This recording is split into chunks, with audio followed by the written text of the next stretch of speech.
உங்க எல்லாருக்குமே நிறைய கேள்விகள், சந்தேகங்கள், அடுத்து என்ன செய்யலாம் அப்படின்ற ஒரு ஆர்வம், உங்க பர்சனல் ஃபைனான்ஸை எப்படி வளர்க்கலான்ற ஒரு சிந்தனை, இது எல்லாமே அதிகரிச்சுக்கிட்டே வருது. பட் இது எல்லாத்துக்கும் ஆன்சர்ஸ் ஈஸியா கிடைக்குதா அப்படின்னு பாத்தீங்கன்னா கிடைக்கல. அந்த ஆன்சர்ஸை உங்களுக்கு ஈஸியா கொண்டு சேர்க்கறதுக்காக தான் ஆஸ்க் M2W எனிதிங்னு ஒரு ஹெல்ப்லைனை நம்ம கிரியேட் பண்ணியிருக்கோம். அதற்கான ஃபார்ம் இந்த வீடியோனுடைய லிங்க்லயே இருக்கு. இந்த ஃபார்மை நீங்க ஃபில் பண்ணீங்கன்னா ஆட்டோமேட்டிக்கா உங்களால நேரடியாக உங்களுடைய கேள்விகளை எங்கள்கிட்ட கேட்க முடியும். உங்களுடைய பர்சனல் ஃபைனான்ஸ் சார்ந்த சந்தேகங்களை நீங்க தீர்த்து கொள்ள முடியும். அது மட்டும் இல்ல, அடுத்தது என்ன செய்யலாம், யார்கிட்ட எப்படி ஆலோசனை வாங்கலாம், ஆலோசனை பெற்று எப்படி வளரலாம்ன்ற அந்த ஒரு தேடல்லையே நீங்க ஈடுபட முடியும். இது எல்லாமே உங்க முன்னாடி இருக்கக்கூடிய சாய்ஸ். இந்த சாய்ஸஸ் நீங்க சரியா செய்யணும்னா ஃபர்ஸ்ட் நீங்க இந்த ஃபார்மை ஃபில் பண்ணிட்டு ஆஸ்க் M2W எனிதிங் ஹெல்ப்லைன்ல பார்ட்டிசிபேட் பண்ணணும், அதுல ஜாயின் பண்ணணும். வாங்க இணைந்து பயணிப்போம்.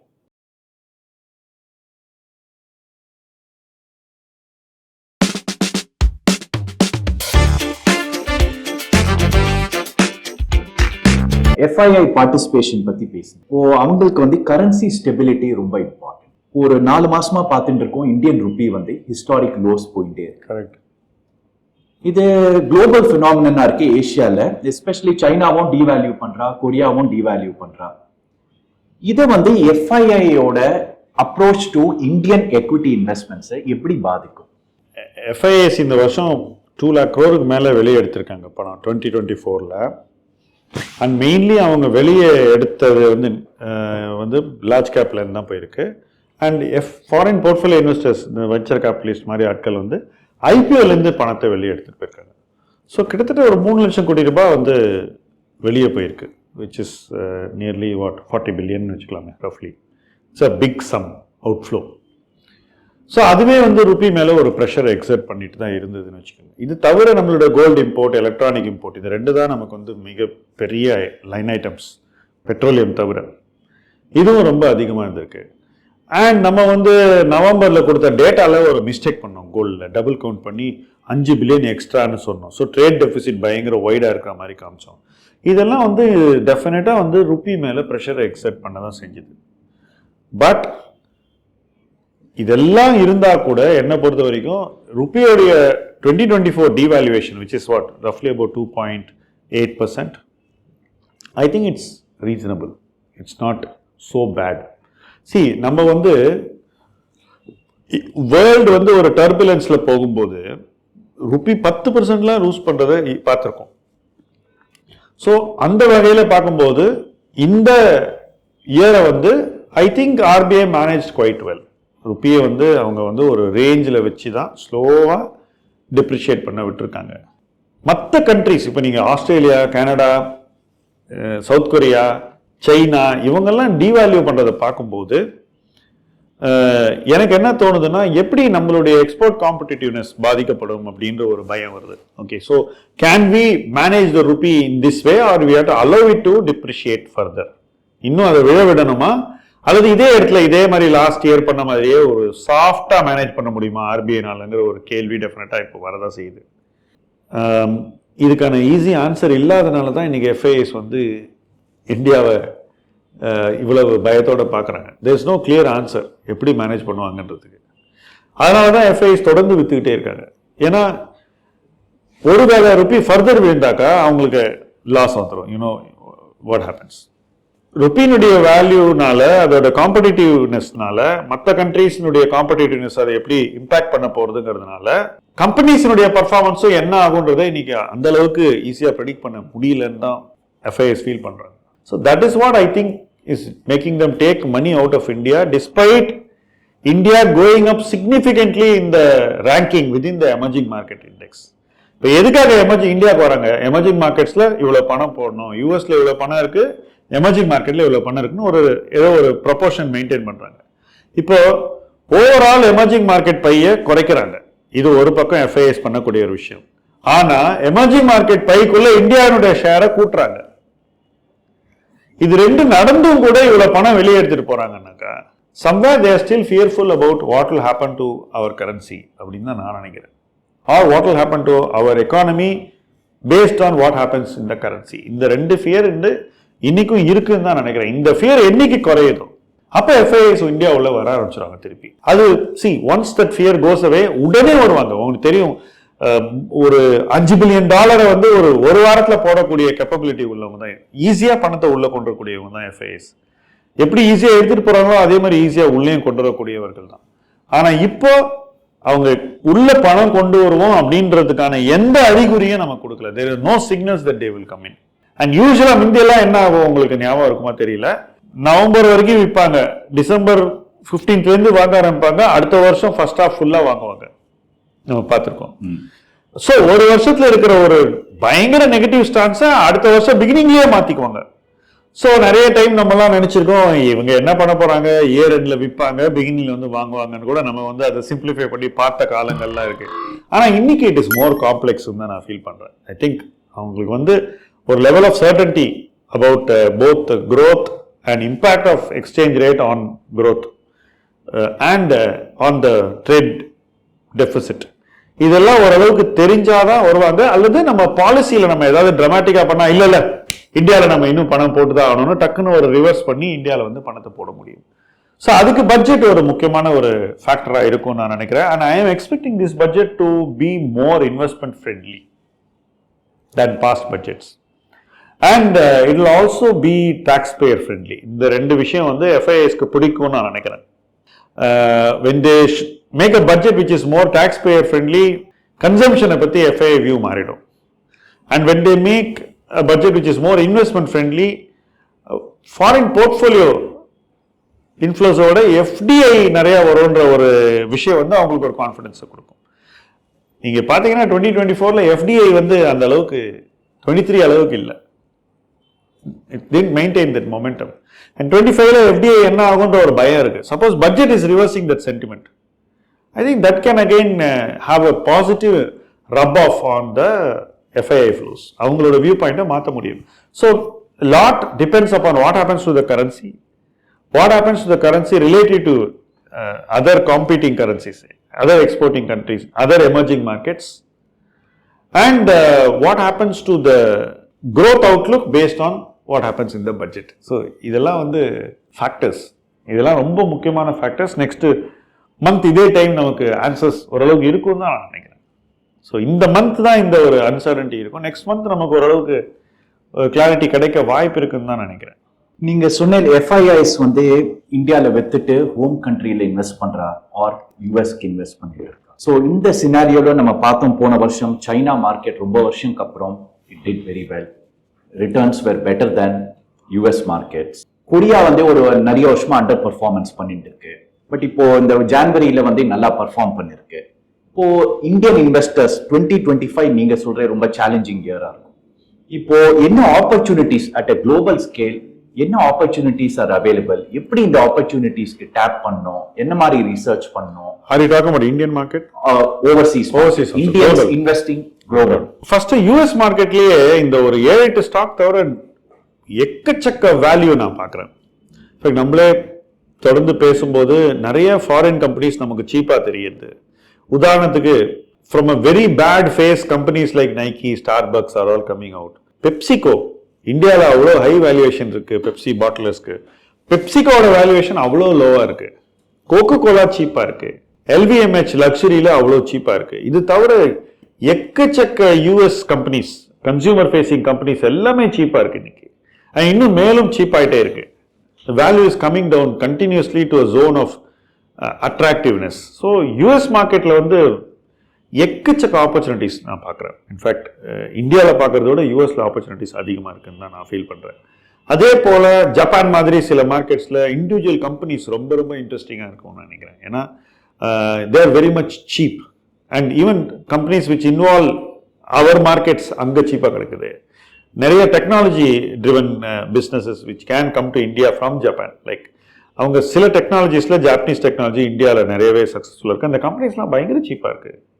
ஸோ ஒரு மார்க்கெட்லையும் you can have pockets or islands of attractive valuations டெஃபினட்டாக இருக்குன்னு தான் நினைக்கிறேன். ஸோ ஓவர்சீஸ் மார்க்கெட்டை ஸ்டடி பண்ணுறதுங்கிறது என்னை பொறுத்த வரைக்கும் இன்னைக்கு இட்ஸ் அ கம்பல்ஷன். டெஃபினட்டாக நம்ம அதில் இன்னொரு அட்வான்டேஜ் இருக்குது. நம்ம அந்த கம்பெனிலாம் படிக்கும்போது நமக்கு இந்தியன் பேரலல்ஸ் கிடைக்கிறது, இங்கே எது நல்லா இருக்குது, எங்கே வந்து நம்ம வந்து தப்பு பண்ணுறோம், எங்கே நம்ம ஓவர் வேல்யூவேஷன் என்ஜாய் பண்ணுறோம் அல்லது எங்கே நம்ம ரொம்ப அதிக வேல்யூவேஷன் கொடுக்குறோம்லாம் நமக்கு தோணும். உதாரணத்துக்கான சிம்பிள் எக்ஸாம்பிள் நான் சொல்கிறேன் ஒரு கம்பேரிசனுக்கு. நீங்கள் போய் யூனிக்ளோன்னு ஒரு ஜாப்பனீஸ் கம்பெனி இருக்குது. They are very similar to Trent Westside. நீங்கள் யூனிக்ளோவையும் ட்ரெண்டையும் கம்பேர் பண்ணுங்க. In my view Uniqlo can become like Trent in India. But Uniqlo வேல்யூவேஷனை பாருங்கள், பயங்கர சீப்பாக இருக்கும். I told you about the difference between PepsiCo and their Indian bottlers. அந்த கம்பெனி இருக்கு இல்லையா, இந்தியாவில் ஒரு லிஸ்டட் கம்பெனி இருக்கு, அதோட கம்பேர் பண்ணி வருண் பெவரேஜோட கம்பேர் பண்ணால் உங்களுக்கு அந்த டிஃபரன்ஸ் கிடைக்கும்.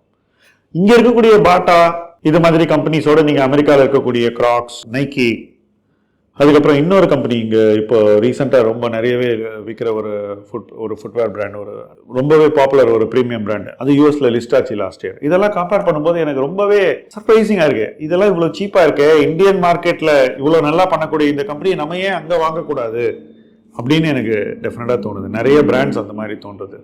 ஸோ கன்சியூமர் ஃபேஸிங் பிஸ்னஸஸ்லாம் வெஸ்டர்ன் கண்ட்ரீஸ்லையும் ஏஷியாலையும் சீப்பராக இருக்குன்னு தான் நான் நினைக்கிறேன். இந்தியாவில் இன்னும் ரொம்ப எக்ஸ்பென்சிவாக இருக்கு.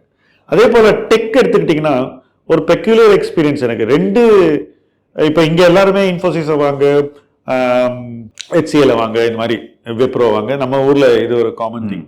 நான் வந்து 4 கம்பெனிஸை பற்றி யூஎஸில் நான் பார்த்த கம்பெனிஸை பற்றி சொல்கிறேன். ஒன்று சேல்ஸ் ஃபோர்ஸ் $200 வந்தது. 2 நம்ம ஊர் ஃப்ரெஷ் ஒர்க்ஸ் $12 வந்தது. You remember that, it was very low. Then ஒரு பாயிண்ட்ல வந்து ஆட்யன்னு ஒரு company, it's a tech company, $600 வந்தது, இன்னைக்கு $1400 வந்துட்டு. அதுக்கப்புறம் பேபால், இன்னைக்கு கூட it is not expensive but it came very cheap. Okay, நான் என்ன யோசிச்சேன்னா எதுக்கு நம்ம போய் இந்த இந்தியன் டெக் கம்பெனிஸை நம்ம பர்சனலாக வாங்கணும்? Why don't we go and buy those companies? I bought PayPal. Okay, we bought some of these companies.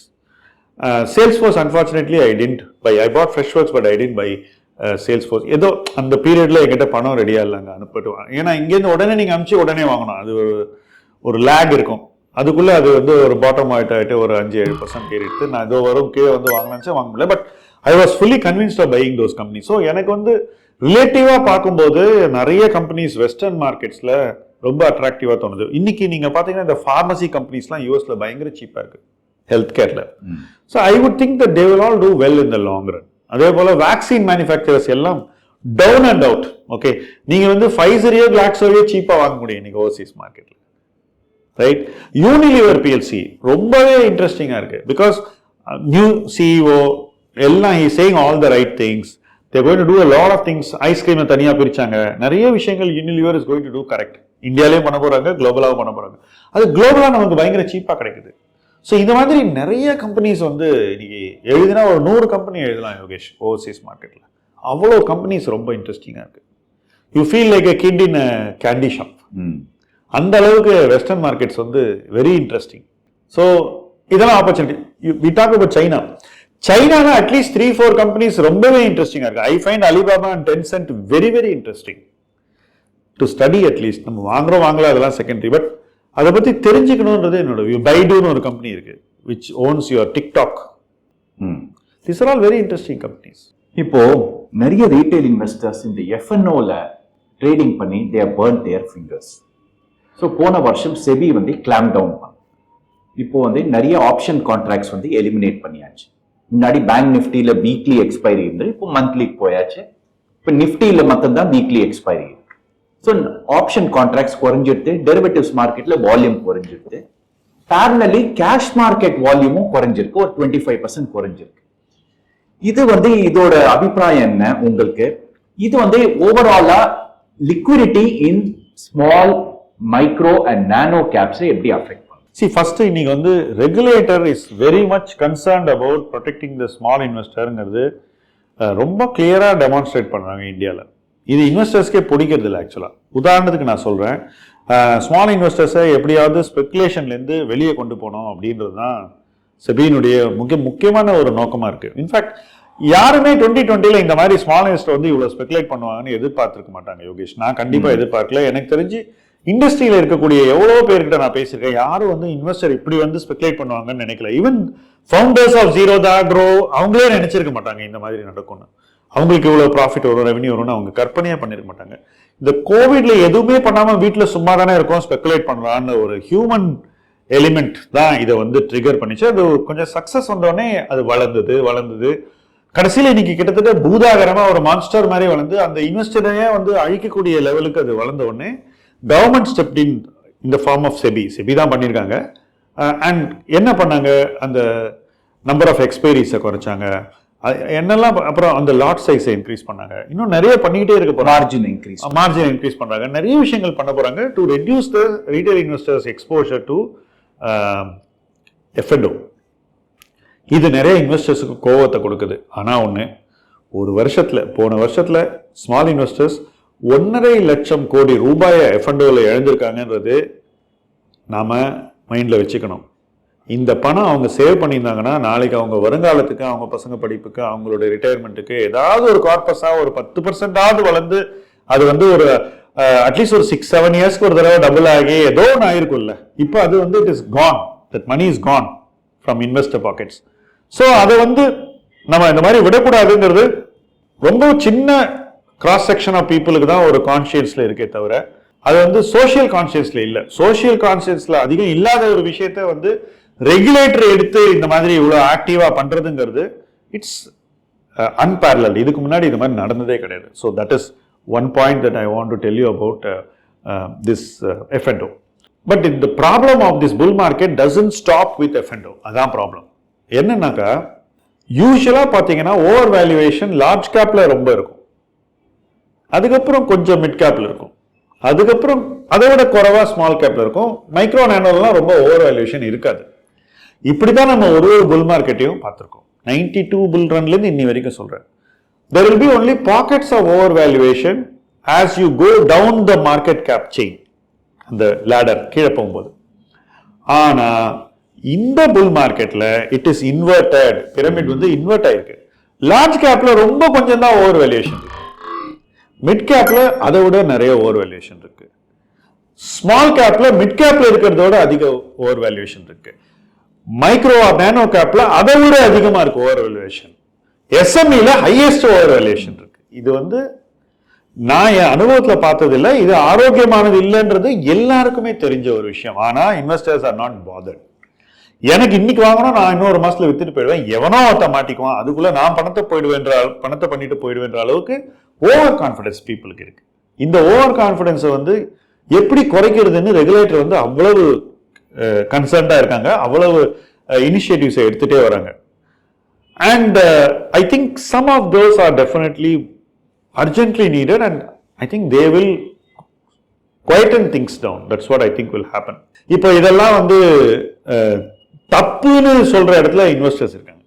ஆக்சுவலா நான் உங்களை பாதுகாக்கிறேன்னு கவர்மெண்ட் த்ரூ ரெகுலேட்டர் வரும்போது நீ ஏன் என்ன டிஸ்டர்ப் பண்றேன்னு அவங்கள போய் அடிச்சுக்கிட்டு இருக்காங்க. இன்ஃபேக்ட் ட்விட்டர்லாம் நீங்க பாத்தீங்கன்னா அவ்வளவு அபியூசிவா பேசுறாங்க இந்த எஸ்எம்இ மேல எடுக்கக்கூடிய நடவடிக்கைகள்லாம். ஆக்சுவலா ஒரு ஃப்ராடு கம்பெனி மேல ரெகுலேட்டர் நடவடிக்கை எடுக்கும்போது அதை வந்து தைரியமா ஒரு சில லட்சம் ஃபாலோவர்ஸ் வச்சுட்டு பீப்புள் பேசுறதுங்கிறது என்னை பொறுத்த வரைக்கும் ஏற்கவே முடியாத ஒண்ணு.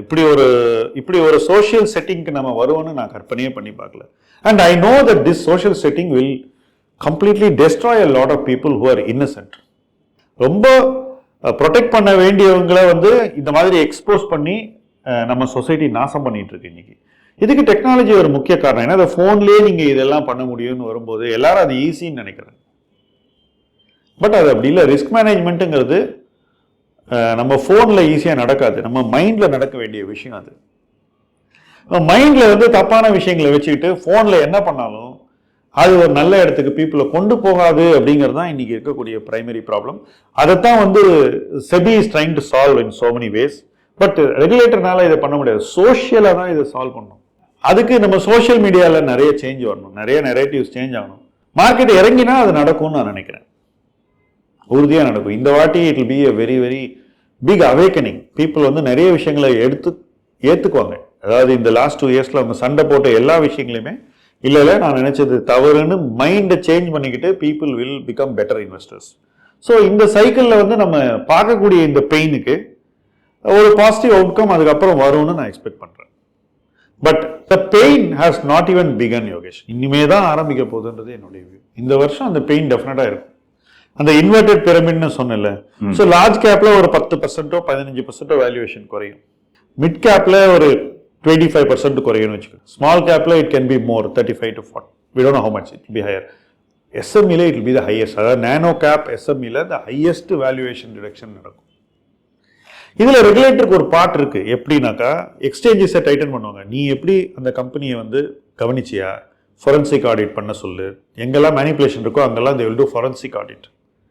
இப்போ தப்பு நடந்திருக்குன்னா அதை ஃபொரன்சிக் ஆடிட்டர் பாயிண்ட் அவுட் பண்ணுவான். So it's going to be lot of work, lot of heavy lifting to clean up parts of the market where there is a problem.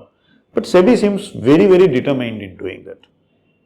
தப்பு நடக்கக்கூடாது, அதை இன்வெஸ்டரை வந்து பாதிக்கக்கூடாதுங்கிறதுல they are very very determined and the effort is ஹிஸ்ட்ரியில் இல்லாத அளவு effort நடக்குதுன்னு தான் நான் நினைக்கிறேன். So we are coming to the end of the show. For retail investor, how should he improve his investment process? உங்களோட அட்வைஸ் என்ன இருக்கும்? What is your daily routine? And இந்த இப்போ நிறைய people are overloaded with information. Twitter, YouTube, நிறைய பேர் stock tips கொடுக்குறா, charts display பண்றா, ஃபண்டமெண்டல் அனாலிசிஸ் பண்றா. ஸோ ஒரு average investor is overloaded with information. இந்த நாய்ஸ் எல்லாம் ரிமூவ் பண்ணி கிளியர் கட் ப்ராசஸ் ஓரியன்டா ஆகிறதுக்கு என்ன ருட்டீன் இருக்கணும், என்ன புக்ஸ் படிக்கணும்? புக்ஸ் எல்லாருக்குமே நிறைய புக்ஸ் இருக்கு. இன்னைக்கும் வந்து என்னை பொறுத்த வரைக்கும் Peter Lynch, Benjamin Graham, Howard Marks, Michael Mauboussin, MOUBOUSSIN Mauboussin, இப்படி நிறைய பேர் இருக்காங்க. இன்னும் வேல்யூ இன்வெஸ்டிங் பற்றி நிறைய புக்ஸ் இருக்கு படிக்கிறதுக்கு. பட் எனக்கு முக்கியமாக இந்த ரீடிங் பண்ணுறதோட நீங்கள் என்ன ப்ராக்டிஸ் பண்ணிட்டு இருக்கீங்க அப்படின்றத நீங்கள் இன்னும் க்ளோஸாக பார்க்கணும்னு நினைக்கிறேன். இப்போ ஒரு புல் மார்க்கெட் முடியும் போதும் எனக்கு ஒரு லேர்னிங் தவறாமல் நடக்கும், இப்போவும் நடந்துட்டுருக்கு. அது என்னன்னா, நான் பண்ணியிருக்கிற இன்வெஸ்ட்மெண்ட்ஸை போய் நானே பார்த்து நான் இதில் எங்கே வந்து இன்னும் பெட்டராக பண்ணியிருக்கலாம், ஆர் எங்கே நான் இப்போ தப்பு பண்ணிக்கிட்டு இருக்கேன் அப்படின்ற கொஸ்டினை நானே கேட்டுக்கணும். அந்த ஆன்சரை நானே தேடணும், இன்னொருத்தரையும் கேட்கணும் இதில் என்ன தப்பு இருக்குன்னு. இப்போ நான் பல பேரை கேட்போம் இதில் என்ன தப்பு இருக்குன்னு. ஸோ நம்ம பண்ணுறது எல்லாம் கரெக்டுன்னு நினைக்கக்கூடாது. இந்த மாதிரி காலகட்டத்தில் நம்ம என்ன மிஸ்டேக் பண்ணுறோங்கிறத நம்மளே தேடி போய் கற்றுக்கணும். அப்படி கற்றுக்கும் போது நம்ம வந்து சில மிஸ்டேக்ஸை விட்டு வெளியே வர்றதுக்கு நமக்கே ஒரு சான்ஸை கொடுத்துப்போம் before it is too late. இப்போ 1992 புல் ரன்ல ஒரு ஷேரை விற்று இன்னொரு ஷேரை வாங்கி, ஒரு ஷேரை விற்று இன்னொரு ஷேரை வாங்கி, இப்படி தானே போர்ட்ஃபோலியோ மாறிண்டே இருக்கும். 2 இயர்ல அப்போல்லாம் இன்னும் வேகமாக மாறும். 6 மாதத்துக்கு 3 மாதத்துக்கு ஒரு தடவை போர்ட்ஃபோலியோ மாறும், நிறைய ஷேர்ஸ் மாறும். இப்படி மாறும்போது ஒரு ஸ்கேம் வர டைம்ல உங்ககிட்ட இருக்கிற போர்ட்ஃபோலியோ நான் பார்க்கும்போது சில கம்பெனிஸ் நல்ல கம்பெனிஸ், முக்கால்வாசி கம்பெனி ரிஸ்கி கம்பெனி. இப்போ என்ன பண்ணோம், முக்கால்வாசி கம்பெனியை வித்துட்டோம் டப்புன்னு, ஒரே நாளில் வித்துட்டு அந்த பணத்தை வச்சுட்டு அதுக்கப்புறம் மார்க்கெட் இறங்கி வருது. இறங்கி வரும்போது எங்க குவாலிட்டி இருக்கோ அந்த மாதிரி ஒரு 2-3 கம்பெனியை தேர்ந்தெடுத்து அந்த கம்பெனியில பணத்தை போடுறோம். அந்த கம்பெனி தான் அடுத்த புல் மார்க்கெட்டுக்கு நம்மளை ப்ரிப்பேர் பண்றது. இந்த எக்ஸசைஸ் கிட்டத்தட்ட நான் ஒரு புல் ரன்லயும் பண்ணியிருக்கேன். என் போர்ட்ஃபோலியோ எண்ட் ஆஃப் த புல் ரன்ல என்ன ஆகுனாக்கா ரொம்ப வேல்யூ ட்ரிவனா போயிடும். எந்த ஷேர் விழாது அப்படின்னு நினைச்சு நான் வாங்கி வச்சிருப்பேன் லோ வேல்யூவேஷன் உள்ள companies. With every bull cycle அதான் ஆகும். இதெல்லாம் வந்து இதுக்கு கீழே போகாது, அதனால இந்த ஸ்டாக்கை வாங்கலாம்னு சொல்லி வேல்யூ பேஸ்டா வாங்கி வச்சிருப்போம். உதாரணத்துக்கு கமாடிட்டி ஸ்டாக்ஸ் வாங்கி வச்சுக்கலாம். சில நேரங்களில் ஒரு சைக்கிளில் நிறைய கமாடிட்டி ஸ்டாக், ஒரு சைக்கிளில் ஃபைனான்ஷியல்ஸ் இருக்கும், ஒரு சைக்கிளில் FMCG இருந்திருக்கு. Because FMCG was under valued 2008. So இந்த மாதிரி ஒரு சைக்கிளில் எங்கே வேல்யூ இருக்கோ அந்த பாக்கெட்ஸ் ஆஃப் வேல்யூல போய் நம்ம உட்காந்துக்கிறோம். 2018க்கு அப்புறம் ஃபார்மாவையும் டெலிகாமையும் நான் வாங்கினேன். Can you believe it? Value stock. It's unbelievable actually. எனக்கே நீங்க நினைச்சு பார்க்கும்போது எப்படி அது நடந்ததுன்னு நினைக்கும், வியப்பா இருக்கு. அந்த வேல்யூ ஸ்டாக்ஸ் நம்மளை முதல்ல காப்பாத்திடுச்சு, ஆனா அது நம்மளை வளர்க்காது. It will not take us necessarily to better place. So சில நேரங்களில் சில வேல்யூ ஸ்டாக்கை விற்று சில க்ரோத் ஸ்டாக்ஸை வாங்கணும். ஸோ இந்த சேஞ்சஸ் எல்லாம் பண்ணோம். இதுக்கெல்லாம் நம்ம வந்து தொடர்ந்து யோசிச்சுக்கிட்டே இருக்கணும். நம்மளை நாமே வந்து கிரிட்டிசைஸ் பண்ண ரெடியா இருக்கணும். மற்றவங்க நம்மளை கிரிட்டிசைஸ் பண்ண சொல்லி அந்த கிரிட்டிசிசமை பேஸ் பண்ணி நம்மளை வந்து இம்ப்ரூவ் பண்ணிக்கணும், நம்மளை திருத்திக்கணும். ஏன்னா பேர் மார்க்கெட் பாதி நேரம் உள்ள போனதுக்கு அப்புறம் இந்த ஸ்டாக்ஸ் எல்லாம் இறங்கி போச்சுன்னா அந்த டைம்ல நம்மளை திருத்திக்கிட்டு மேலே வருதுங்கிறது அவ்வளோ ஈஸி இல்லை. ஸோ ஏர்லியா நம்மளை கரெக்ட் பண்ணிக்கணும். போர்ட்ஃபோலியோ இறங்கிட்டு இருக்குன்னா அப்பவே ஏதோ இருக்குன்னு அர்த்தம். அப்போ எங்க ப்ராப்ளம் இருக்குன்றத ஐடென்டிஃபை பண்ணி அந்த இடத்துல நம்மளை திருத்திக்கணும். இப்போ திருத்திக்கிறதுக்கு ஒன்று நமக்கு நாலேஜ் இருக்கணும், அல்லது நாலேஜ் இருக்கிறவங்கள்ட்ட போய் நம்மளை திருத்திக்கணும். நான் வந்து 2 விஷயம் பண்ணியிருக்கேன் ஆல்வேஸ். ஒன்று, நாலேஜ் இருக்கிறவங்கள்ட்ட போய் தெரிஞ்சுக்கிறது. அது இப்பவும் பண்ணுவேன். இப்போ ஒரு செக்டர்ல என்னை விட ஒரு யங்ஸ்டர் பெட்டரா இருக்கான்னா அவங்ககிட்ட போய் அந்த செக்டரை பத்தி தெரிஞ்சுப்பேன். நம்ம அன்லிஸ்டே இருப்பாங்க, என்கிட்ட நிறைய My analysts are probably better than me in these sectors. I'll go and ask them, என்ன பண்ணணும், இதில் என்ன மாற்றணும், நீ என்ன நினைக்கிற அப்படின்னு நம்ம போய் ஒருத்தர் கேட்டு தெரிஞ்சுக்கணும். இதில் நம்ம எக்ஸ்பீரியன்ஸு, நம்மக்கிட்ட எவ்வளோ பணம் இருக்குது, நம்ம என்ன பார்த்துருக்கோம், எவ்வளோ ரிட்டர்ன் பண்ணியிருக்கோம், இந்த ஈகோக்கெல்லாம் இடமே கிடையாது. பேசிக்காக you have to be humble and you go and ask people who know better than you on particular subject what to do. இதுதான் என்னை பொறுத்த மட்டும் easier than learning the subject yourself. முடிஞ்சால் நீங்களே லேர்ன் பண்ணுங்கள். அதை நீங்கள் பண்ணும்போதே நீங்கள் லேர்ன் பண்ணுவீங்க டெஃபினட்டாக. அந்த சப்ஜெக்ட் பற்றி படிங்க. பட் எல்லாத்தையும் நீங்களே கற்றுக்கிட்டு செய்யணும்னு வெயிட் பண்ணிங்கன்னா it will become too late. So இது ஒரு point. You keep learning, learn from those who know and make the changes. That is the first point. The second point is, if you don't know and you don't have time to learn, give it to somebody who can do that job. People are very stubborn that நானே பண்ணுவேன். But அதுக்கான டைமை dedicate பண்ணுறதுக்கு உங்களால் முடியல, உங்களோட life circumstances அதை permit பண்ணல, உங்களால் அதை இவ்வளோ ஃபாஸ்ட்டாக ஒரு 3 மாதம் 6 மாதத்தில் இந்த சுச்சுவேஷனுக்கு ஏற்ற மாதிரி எல்லா சேஞ்சஸையும் கொண்ட அளவுக்கு உங்களால் எஃபர்ட்டே போட முடியலன்னா, அப்போ அந்த இடத்துல நீங்கள் சும்மா இந்த மாதிரி ஒரு வீடியோவை பார்த்து ஈஸியாக பண்ணிடலாம்னு நினச்சிங்கன்னா அது it could be risky. That is my worry. And especially an amount ஒரு 10, 20, 50 லட்சத்துக்கு மேலே போகும்போது நீங்கள் ரொம்ப கேர்ஃபுல்லாக இருக்கணும். பிகாஸ் பணம் லூஸ் பண்ணக்கூடாது. அதுதான் உங்களுடைய மெயின் கோலாக இருக்கணும், ஓரியன்டேஷனாக இருக்கணும். இல்லை நானே என்னால் இன்வெஸ்ட் பண்ண முடியும்னு ப்ரூவ் பண்ணுறதுக்காக நீங்கள் ஒரு 25 lakhs லூஸ் பண்ணக்கூடாது உங்கள் போர்ட்ஃபோலியோவில். ஏன்னா போர்ட்ஃபோலியோ கீழே வரும்போது பாதி விலைக்கு வருதுன்னா ட்ராடவுன் அவ்வளோ இருக்கும். 50 லட்சம்னா அது 25 லட்சம் வந்துடும். 25 லட்சம் வந்தப்புறம் திருப்பி 50 லட்சத்துக்கு போகிறதுக்கு உங்க போர்ட்ஃபோலியோ 100% அப்ரிஷியேட் ஆகணும். எவ்வளவு நாள் ஆகும்னு யோசிச்சு பாருங்க, எத்தனை வருஷம் ஆகும். அண்ட் உங்க கான்பிடன்ஸ் அந்த லெவல்ல இருக்குமா, இல்ல இருக்கிறத எடுத்துட்டு வெளியே போயிடலாம் நீங்க நினைப்பீங்களான்ற கேள்வி எல்லாம் இன்னைக்கு யோசிக்கணும், கீழே வந்தப்புறம் யோசிக்கணும். ஸோ என்ன பொறுத்த வரைக்கும் இன்வெஸ்டர்ஸ் இதுல எல்லாம் ஃபோக்கஸ் பண்ணணும். There should be a sense of urgency to correct the course of your investing. Market இந்த மாதிரி டைம்ல இருக்கும்போது ஒரு அர்ஜென்சி இருக்கணும், கரெக்ட் பண்ணிக்கணும் குயிக்கா. ஆகட்டும் பார்த்துக்கலாம், போன வருஷம் ஆச்சு, 22ல் ஆச்சு, 23ல் ஆச்சுன்னு கேர்லெஸ்ஸாக இருந்தால் இந்த வருஷம் நம்மளை போட்டு பார்த்துருவோம். லாஸ்ட் இயரே இது நடந்திருக்கணும்னு தான் நான் எதிர்பார்த்தேன். பட் எப்போவுமே என்னுடைய அனுபவத்தில் சொல்கிறேன், இது மாதிரி விஷயங்கள் நடக்கும்னு நான் நினைக்கும் போது I will always be early, maybe 1 or 2 years early. I don't know. In this case, last year it didn't happen. But still, அந்த டிஃபென்சிவாக இருக்கணுங்கிறதுக்கான ஒரு கால் எனக்கு ஒர்க் அவுட் ஆயிடுச்சு because of gold and silver and large gap.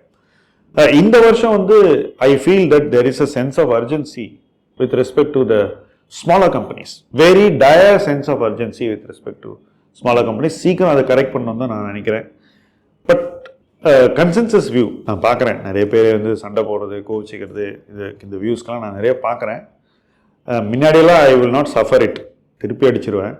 But இப்போல்லாம் அதெல்லாம் ஒன்றும் பண்ணுறதில்ல. இருந்தால் அந்த வியூ வச்சுட்டு போட்டான். டைம் இவனுக்கு 5 வருஷம் டைம் அவன் லைஃப்பில் வேஸ்ட் பண்ணி தான் கற்றுக்கணும் இருக்கான். நமக்கு என்ன பண்ண முடியும், இட்ஸ் நாட் இன் மை ஹேண்ட்ஸ்னு விட்டுறது. பட் இது அந்த மாதிரி ஒரு லேர்ன் பண்ண வேண்டிய டைம் தான். I have learn, in fact that's what I'm trying to tell you. I try to learn every day. So அதுக்கு என்ன ரொட்டீன்னா, எல்லா பேப்பரையும் படிக்கணும், எல்லா கம்பெனிஸை பற்றின இன்ஃபர்மேஷன் நம்ம இது பண்ணிக்கணும். There are so many tools இன்னைக்கு. AI is helping me track all information in all the companies I am interested in.